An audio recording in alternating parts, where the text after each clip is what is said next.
So limits. Now, before starting with limits, let's discuss something.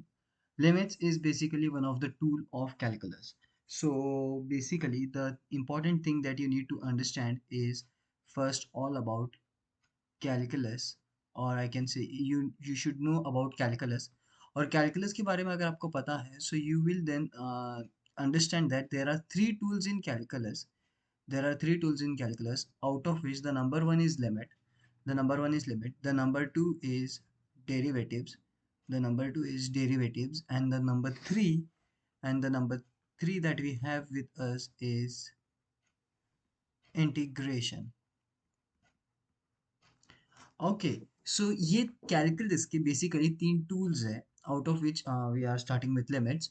But ये जो calculus है इसका डेवलपमेंट किया गया था इन 17th century by two person.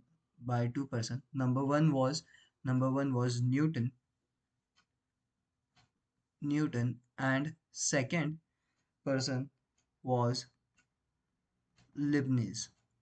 ये दो पर्सन ने इंडिविजुअली, न्यूटन ने उनके प्लेस पे उनके टाइम पे किया था, और टाइम एज इन इनका टाइमलाइन एक ही था. और वही टाइम पे लिबनिज दूसरे सिटी में दूसरे प्लेस में रह के उन्होंने लिमिट्स का, या बोलो कैलकुलस का, आई मीन नॉट लिमिट्स का, कैलकुलस का यू कैन से डिस्कवरी किया या इन्वेंट किया ये फील्ड. और इनके थ्रू हमें जब सबसे पहले पता चला कि what do we mean by, मतलब ऐसा भी बोल सकते हैं कि जो इनकी जो ये थे इन्वेंशंस थे, इनकी जो थियरीज थी, इसकी वजह से सबसे पहली बार पता चला था कि भाई इंस्टेंटेनियस रेट ऑफ चेंज क्या होता है, यानी कि वेलोसिटी और एक्सेलरेशन जो है वो इनकी वजह से पता चला था. और फिर बाद में ये एक बार आइडिया कॉन्सेप्चुअली और एफिशिएंट कंप्यूटेशन मेथड्स फॉलो करने लगा या समझने लगे, तब साइंस ने क्वांटम लीप लिया ये फील्ड में.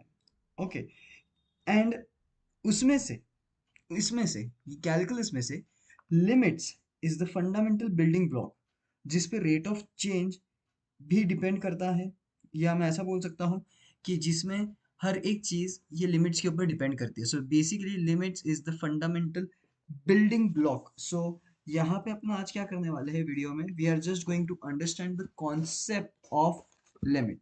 So the concept of limit is very simple. It's with the base of this calculus, and calculus के सारे concepts limits के ऊपर ही depend करते हैं. ओके, अब जितने आइडियाज भी कैलकुलस ओरिजिनेट किए गए थे, कैलकुलस में जितने भी आइडियाज थे, वो सारे आइडियाज दो प्रॉब्लम्स के थ्रू ओरिजिनेट किए गए थे. The number one problem was the tangent line problem, and the number two problem was the area problem. See calculus बहुत बड़ा और बहुत डिटेल्ड फील्ड है. उसमें से वी आर अंडरस्टैंडिंग थिंग्स. जो सबसे पहला ये है लिमिट्स, एंड बट कैलकुलस की जब पढ़ाई की जा रही थी, कैलकुलस जब ओरिजिनेट हुआ था, आइडिया जो थे कैलकुलस के सारे, वो बेसिकली यही दो प्रॉब्लम्स के थ्रू ओरिजिनेट हुए थे. यानी कि मैं ऐसा भी बोल सकता हूँ कि कैलकुलस को ये ध्यान में रखते हुए बनाया गया था कि टेंजेंट लाइन एक प्रॉब्लम है भाई जिंदगी में, और एक एरिया प्रॉब्लम है. और वो था भी वो टाइम पे, and that was really good big trouble for those people. So basically tangent line problem क्या होता है, तो एक गिवन फंक्शन है मेरा एफ, मेरा एक गिवन फंक्शन है एफ, एंड एक पॉइंट है मेरा x0 y0, जो यहाँ पे ग्राफ में दिख भी रहा है आपको, x0 y0. तो प्रॉब्लम ये है कि we have to find the equation of the line tangent to the graph at point P. ये पॉइंट पे हमें ये टेंजेंट लाइन का क्या निकालना है, इक्वेशन निकालना है. सो सबसे पहला problem was this, and this was covered under derivatives. मैं थोड़ा पहले से आपको फ्यूचर का बारे में बताऊँ तो this problem is covered under derivatives.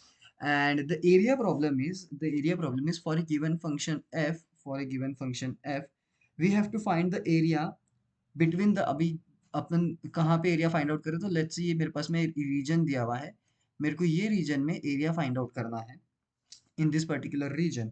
यानी कि for a function f and an interval a comma b and an interval a comma b, मुझे इस इंटरवल पे, इस एरिया में, इस रीजन में मेरे को इस ग्राफ में का ये जो एरिया है वो फाइंड आउट करना है. सो these two were basic problems that were people having, and इसको एनकाउंटर करने के लिए कैलकुलस का इस्तेमाल किया गया या कैलकुलस बनाया गया। एंड बेसिकली ये जो प्रॉब्लम है, this problem is related to integration. Now the first one was related to the tangent line problem was related to derivatives, and the area problem is related to the integration. But you might say कि limits पढ़ रहे तो limits कहाँ पे है? ऐसे कौन सी problem है जो लिमिट्स को टैकल करने के लिए ये लिमिट्स के थ्रू सॉल्व हो रही है? सो यही है कि लिमिट्स के थ्रू ही ये चीजें बनी गई है, और you can say that limits के थ्रू ही ये चीजों का डेवलपमेंट हुआ है। और अगर आपको लिमिट्स पता है, if you know limits very well, then you can easily understand और tackle the problems of derivatives, and you can easily understand and tackle the problems of integration as well. So basically limits is the key that you have to understand over here.